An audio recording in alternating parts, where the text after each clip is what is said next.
মালদা থেকে পায়ে হেঁটে অযোধ্যা যাত্রা শুরু করলেন মালদার দুই যুবক। মালদা থেকে পায়ে হেঁটে অযোধ্যা যাত্রা শুরু করলেন মালদার দুই যুবক।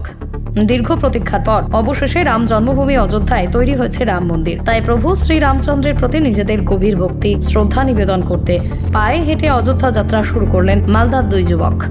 এদের মধ্যে একজনের নাম সুমন রায়, অপরজনের নাম দীপক রায়। রামভক্ত এনাদের দুজনের বাড়ি মালদা জেলার মোথাবাড়ি এলাকায়, যা কালিয়াচক 2 ব্লকের মধ্যে পড়ে। দুজনেই রাম ভক্ত, তাই রাম জন্মভূমি অযোধ্যা রাম মন্দির প্রতিষ্ঠাতা হওয়ার আনন্দে প্রভু শ্রী রামচন্দ্রের প্রতি তাদের ভক্তি শ্রদ্ধা নিবেদনে রবিবার রামনবমীর প্রাক লগ্নে তারা মালদা থেকে হেঁটে অযোধ্যার উদ্দেশ্যে পাড়ি জমালেন। তারা দীর্ঘ 1.5 মাস ধরে সুদীর্ঘ পথ পরিক্রমা করে পৌঁছবে রাম জন্মভূমি অযোধ্যায়। ওই মালদার দুই যুবক দর্শন করবে রামলালার মন্দির। তাদের সৎ উদ্দেশ্যের প্রতি বিশ্ব টাইমসের তরফ থেকেও শুভেচ্ছা। প্রায় 500 বছর পরে অযোধ্যার শ্রী রাম জন্মভূমিতে আমরা রাম মন্দির নির্মাণ করতে পেরেছি। ভগবান শ্রী রামচন্দ্র আবার নিজের ঘরে ফিরে এসেছে। সেই আনন্দের মুহূর্তে আমাদের মালদা থেকে তারা সামিল হতে পায়ে হেঁটে ভগবান শ্রী রামচন্দ্রের প্রতি শ্রদ্ধাবশত পায়ে হেঁটে অযোধ্যায় যাচ্ছেন ভগবান শ্রী রামচন্দ্রের মন্দির দর্শন করে। কি নাম এদের? এদের নাম হচ্ছে সুমন রায় এবং দীপ রায়। দুজনেই মালদার বাসিন্দা, দুজনেই মালদা থেকে অযোধ্যায় পায়ে। মালদা কোথায় বাড়ি?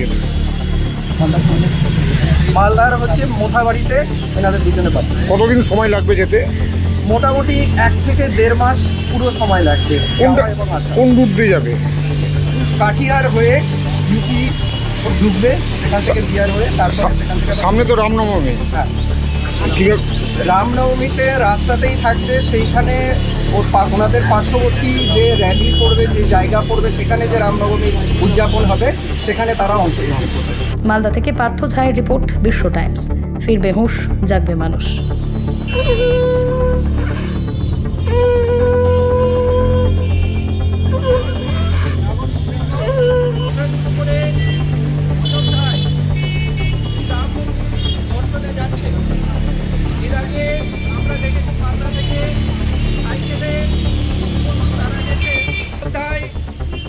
রাম জন্মভূমি দর্শনে যাচ্ছে, ওনাকে আমরা শুভেচ্ছা জানানোর জন্য এখানে উপস্থিত হয়েছি।